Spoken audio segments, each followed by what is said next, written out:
Habang nagde-deliver ng pagkain ang rider, hindi sinasadyang napansin niya ang uniforme ng pulis na nakasabit sa bahay ng customer. Napatingin siya rito ng ilang beses. Si Liao Yan na tumanggap ng pagkain ay nagtataka sa inasal ng rider.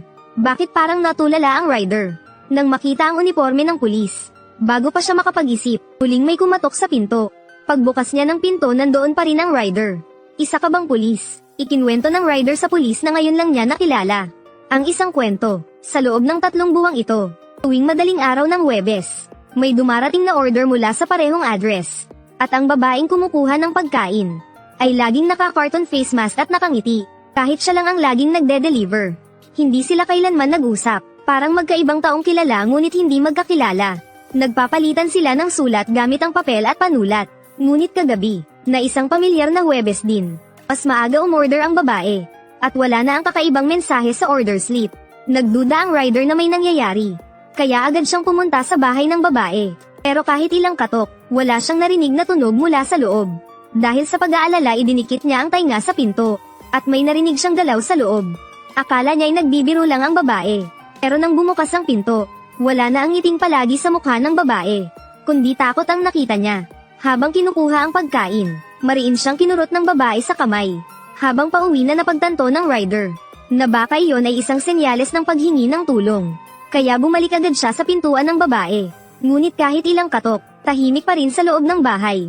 Dahil malakas ang katok niya, naistorbo ang kapitbahay. Anong ginagawa mo sa 10 oras ng gabi?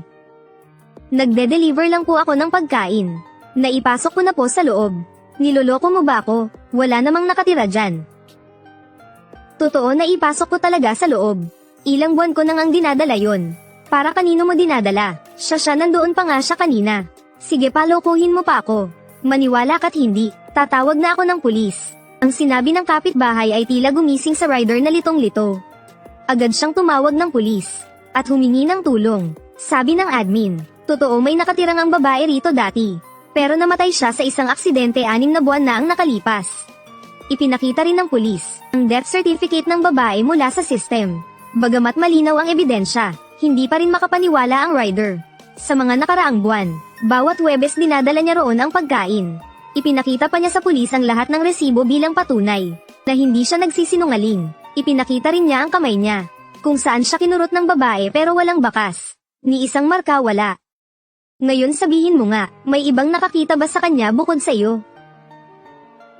Para makapagsampa ng kaso kailangan ng biktima, di ba? Nasaan ang biktima? At may nakita ka bang tunay na panganib? Tiyak ng rider na nasa matinong pag-iisip siya. At sa ekspresyon ng babae, nararamdaman niya na may ibang taong naroon sa loob ng bahay noon. Para patunayan na nagsasabi siya ng totoo, humingi siya ng tulong kay Liao Yan. Bagamat hindi mahilig makialam si Liao Yan, interesado siya sa mga kakaibang pangyayari. Kaya lihim siyang nakipag-ugnayan kay Xiaotong, isang computer expert, at kay Liang Maiki, isang psychologist. Suot ang kanilang uniforme, nagpasya silang imbestigahan ang lugar. Kinuha nila ang susi sa admin ng gusali. Buti na lang at walang bakas ng pamimilit sa pinto. Sa ayos ng loob ng bahay, wala itong bakas ng paninirahan. Ngunit si Liang Maiki dahil sa temperatura ng ref, nakakita ng kakaibang palatandaan. At si Xiaotong naman sa records ng computer, may nadiskubreng kakaiba. Ang computer ay ginamit simula 7 araw matapos mamatay ang babae. May gumagamit pa rin ng computer. At saka, pareho halos ang oras ng paggamit at mga binuksang site. Parang iisang tao lang ang gumagamit nito. Oo nga, 7 araw, ibig sabihin nagsimula noong ika-20 ng Mayo. Muling nabuhay ang patay. 7 araw na pagbabalik ng kaluluwa. Dahil sa bigat ng atmosphere sa loob ng kwarto, napilitan si Xiaotong na magbiro para pagaanin ang tensyon. Sa masusing investigasyon, napagtanto nilang may nakatira pa rin sa bahay. Pero ang tanong, bakit itinatago ng taong ito ang kanyang pamumuhay? Dahil kulang sa ebidensya, hindi sila matulungan ng pulisya. Ang tanging paraan ay magsimula sa investigasyon kay Chen Shi, ang may-ari ng bahay. Pumunta muna sila sa bahay ng babae. Ang ina ni Chen Shi dahil sa sobrang dalamhati, ay nawalan na ng katinoan. Ayon sa ama ni Chen Shi, noong araw ng insidente, umuwi si Chen Shi na nakabisikleta gaya ng dati. Sa gitna ng daan bigla siyang nabangga ng sasakyan at namatay. At ang susi sa bahay, nawala rin sa araw na iyon. Upang makakuha pa ng mahahalagang detalye, ipinakita ni Xiaotong ang litrato ng bahay mula sa kanyang cellphone. At pinasuri kung may nagbago ba sa itsura nito.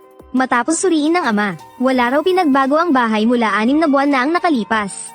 Bago sila umalis, kumuha sila ng sample ng buhok ng ama ni Chenxi. Sa tulong ng DNA test, lumabas na hindi kay Chenxi ang natagpo ang buhok.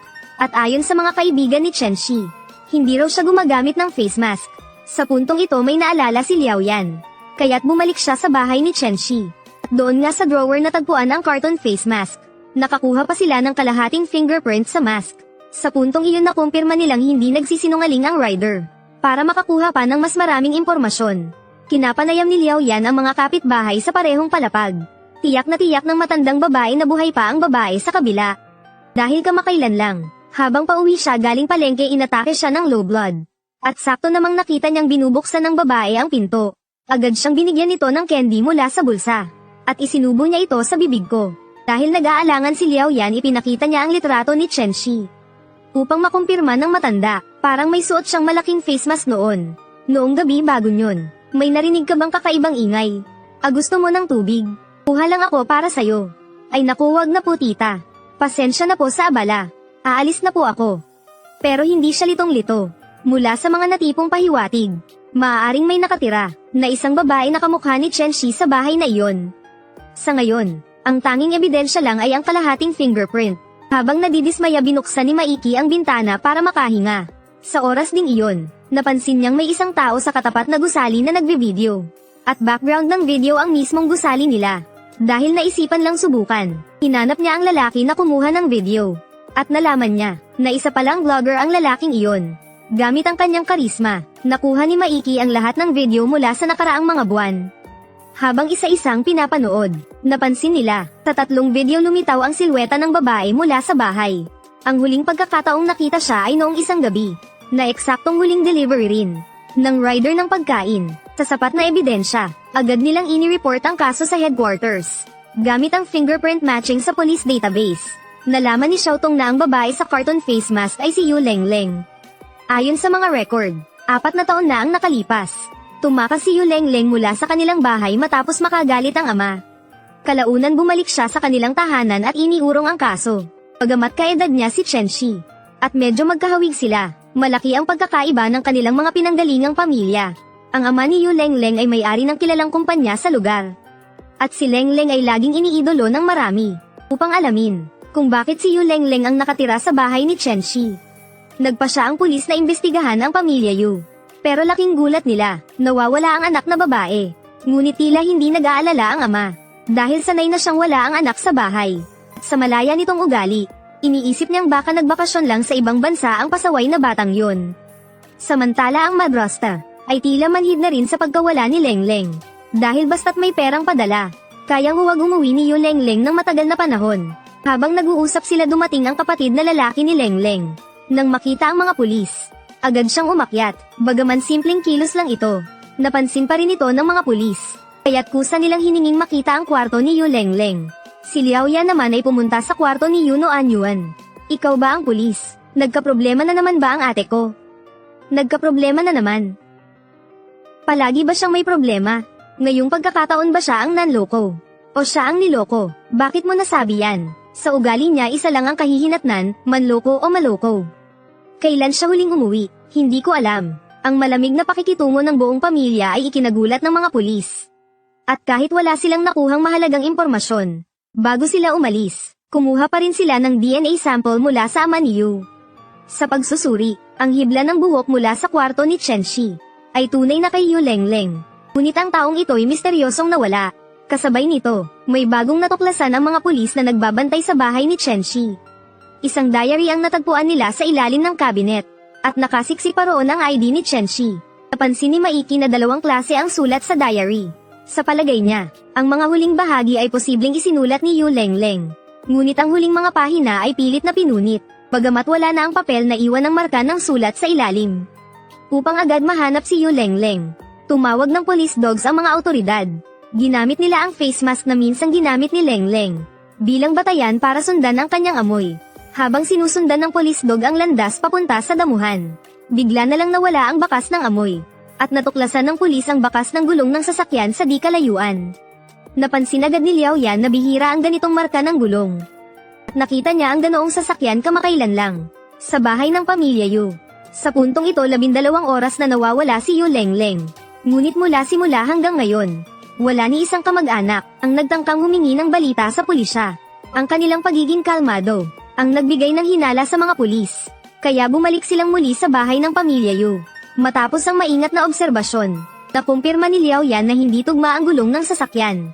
At wala ring bakas ng pagpapalit ng gulong.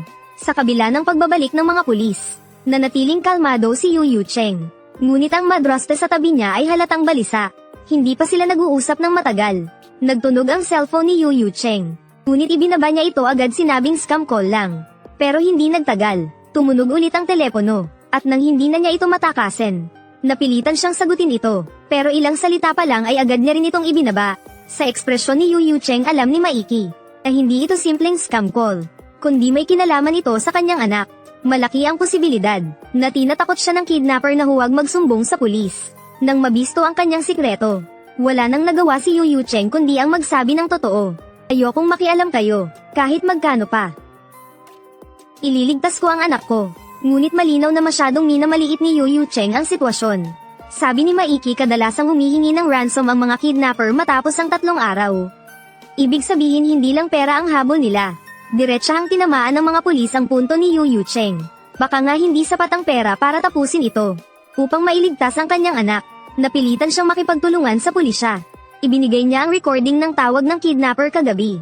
Nagduda si Liao Yan sa oras ng tawag ng kidnapper. Kagabi lang sila umalis, mula sa bahay ni Yu Yucheng. Pero hindi pa nagtatagal, tumawag na agad ang kidnapper para maningil. Gayong 3 araw na ang lumipas mula sa pagdukot.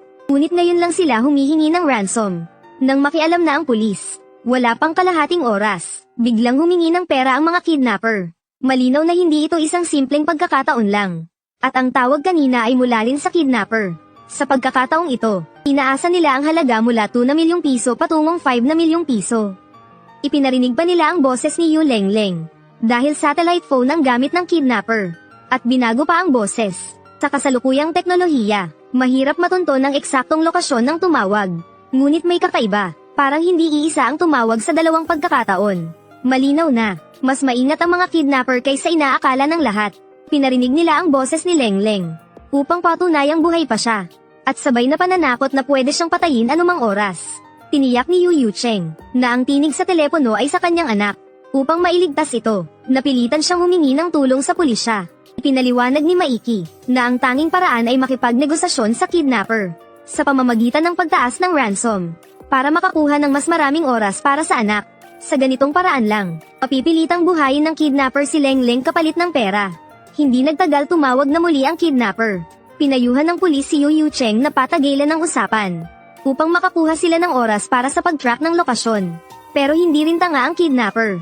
Ilang salita pa lang ay binaba na niya ang tawag. Sa huli, sa pamamagitan ng pagdoble sa halaga ng ransom, nakuha ni Yu Yucheng ang karagdagang 8 oras para sa anak. Pinapanta niya ang madraste sa bangko para asikasuhin ang pera.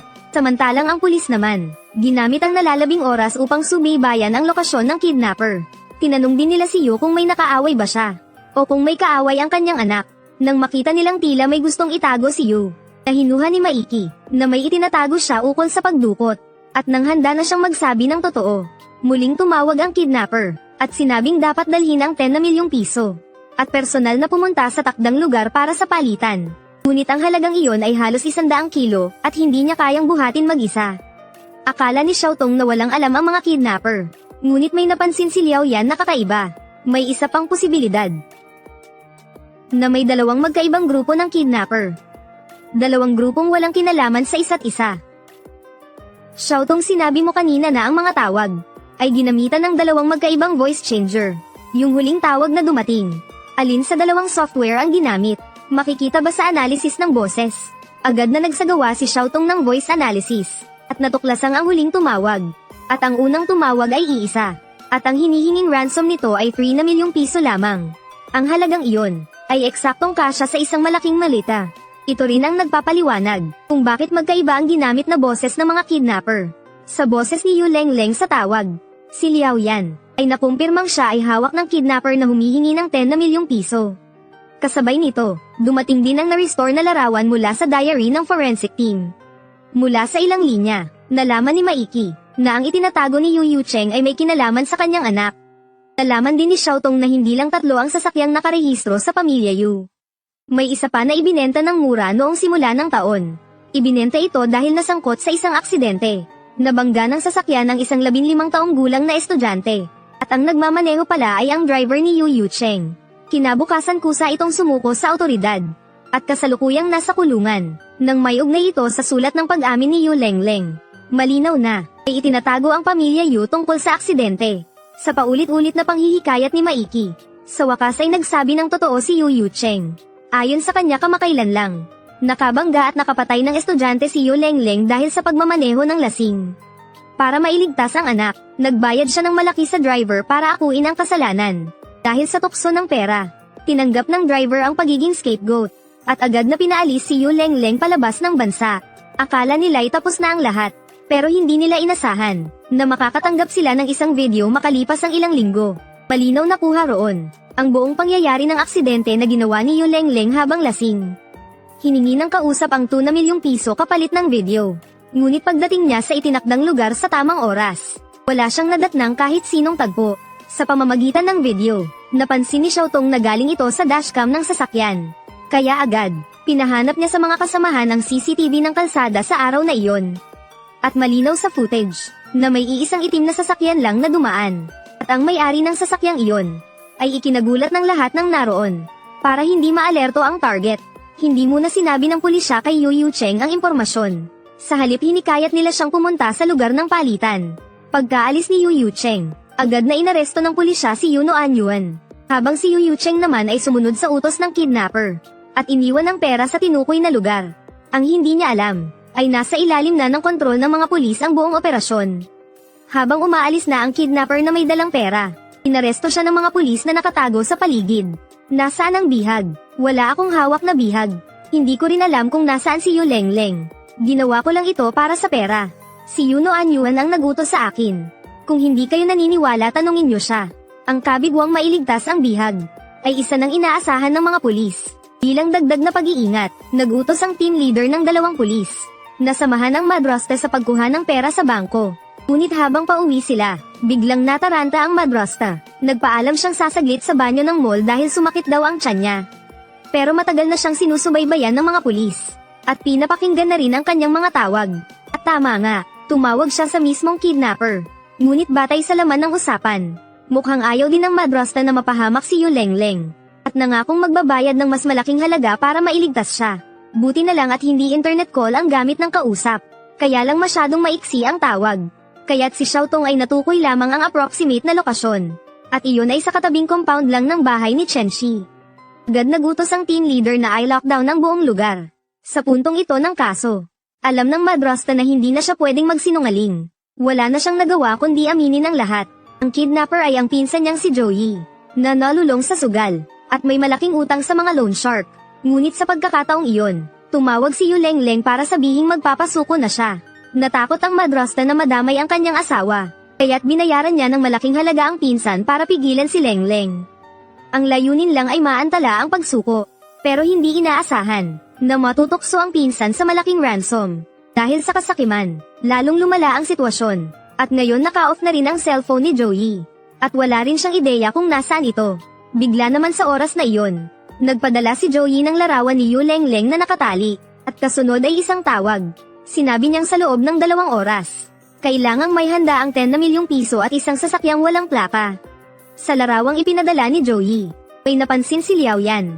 Si Lengleng ay tila nakatitig ng matindi sa food container. Parang may gusto siyang ipahiwatig. At may bahagyang nakasulat na salitang Siyang Niyu sa lalagyan. Naalala ni Liao Yan, na may restaurant na tinatawag na Jin Siang Beef Rice. Upang matunton kung saan dinala ang pagkain iyon, kinailangan nila ang tulong ng mga food delivery riders. Ipinakita nila ang larawan ni Joey para makilala ito. Ngunit wala ni isa ang nagsabing nakita siya. Batay sa paglalarawan ni Liao Yan, may isang rider na nakaisip ng isang customer. Natugma sa paglalarawan, isang lalaki, na tuwing umaga ay nasa bahay suot ang mask at cap, at laging tumitingin sa likod at umuubo. Tandang-tanda ng rider, na beef rice ang in-order nito. Para sa madaling paghahatid, isinulat niya ang bilang na 5 sa lalagyan. Napagtanto ni Liao Yan, na hindi letra ang nasa food box kundi isang numero. At ang ibig sabihin nito, ay ang address, Building 58 Room 102. Dahil mayroon na silang eksaktong lokasyon, agad nagpadala ng tauhan ng team leader para sa paghahanda sa paligid ng bahay. Dahil hindi nila alam ang sitwasyon sa loob, hindi sila maaaring pumasok agad.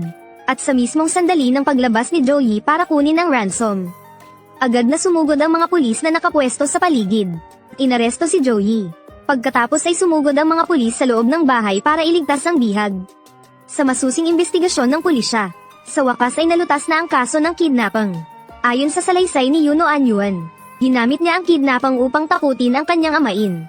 Para sa hustisya raw, dahil galing sila sa pinagsamang pamilya, hindi niya matanggap ang kapatid na walang dugong kaugnayan. Kaya palagi niyang inaasam na may masamang mangyari kay Yu Lengleng. Hanggang noong Abril, nagkaroon siya ng pagkakataon. Nang gabing iyon nagmaneho si Yu Lengleng matapos uminom. Sinundan niya ito upang isumbong ang pagmamaneho habang lasing. Hindi inaasahan na makikita niyang nabangga nito ang isang estudyante sa high school. Akala niya sa wakas ay mapaparusahan na si Yu Lengleng. Ngunit sa kanyang gulat, ginamit ng ama ang kanyang impluwensya. At hindi nakulong kahit isang araw ang anak. Lubos na naiinis si Yuno Anyuan sa ginawa ng kanyang amain. Dahil wala silang kaugnayan sa dugo, nagpasya siyang bigyan ng leksyon ang mag-ama. Kaya ipinadala niya kay Yu Yucheng ang video mula sa dashcam. Hindi niya inaasahan, nakapalit nito ay makakukuha siya ng malaking halaga bilang hush money. Makalipas ang ilang buwan, narinig niya ang balita tungkol sa pagkidnap kay Yu Lengleng. Akala niya gaya lang ito ng dati, na isang tawag lang ang kailangan. Pero hindi niya inakalang mamalasin siya ngayon. Matapos ang aksidente pumunta si Yu Lengleng sa ibang bansa. Pero dahil sa language barrier, umalis siya roon matapos ang isang buwan. Ayaw niyang umuwi, kaya nagpas siyang maglahong parang bula. Sa isang pagkakataon, may napulot siyang bag sa daan, pag-aari ni Chen Shi. Mula sa ID nito nakuha niya ang address ng bahay ni Chen Shi. Balak sana niyang isauli ang bag. Pero kahit katok siya ng katok, wala pa ring sumasagot sa loob. Dahil sa pag-usisa, dahan-dahan niyang binuksan ang pinto. At sa pagpasok niya, nakaramdam siya ng kakaibang pamilyaridad. Ang maliit na bahay ay kahawig ng dati nilang tahanan noong bata pa siya. Nang makita niyang walang tao, nagpasya siyang doon na manirahan. Sinuot niya ang mga damit ni Chen Shi. Dahil si Chen Shi ay may problema sa mga numero, nakasanayan niyang isulat lahat ng password sa kanyang diary. Gamit ang account ni Chen Shi nanood si Yu Lengleng ng TV at naglaro. Bagaman rebelde si Yu Lengleng, hindi naman talaga siya masamang tao. Tuwing linggo nagtatakip siya ng maigi, at bumibili ng pagkain sa labas. Habang tumatagal, nahulog ang loob niya, sa simpleng pamumuhay na tahimik at payapa. Lumaki siyang mayaman ngunit walang pagmamahal sa pamilya. Kaya para sa kanya ang ganitong buhay ay isang biyaya. Sinimulan niyang ipagpatuloy ang diary ni Chen Shi. Ginamit niya ito para baguhin ang takbo ng kanyang buhay. At sa ganitong paraan, sinubukan niyang maging ibang tao. Hanggang isang araw, habang nagbabasa siya ng libro, narinig niya ang pagbukas ng susi sa pinto. Upang hindi mahuli, nagtago siya sa loob ng aparador. Ang dumating ay si Chen Shi, ang ina. Dahil may problema sa pag-iisip, hindi niya napansin ang pagbabago sa silid ng anak. Umupo siya sa kama kung saan natutulog noon si Chen Shi. At nagsimulang magkwento ng mga alaala nilang mag-ina habang hawak ang larawan. Si Yu Lengleng na nakatago sa aparador, ay tahimik na nakikinig sa kwento ng ina.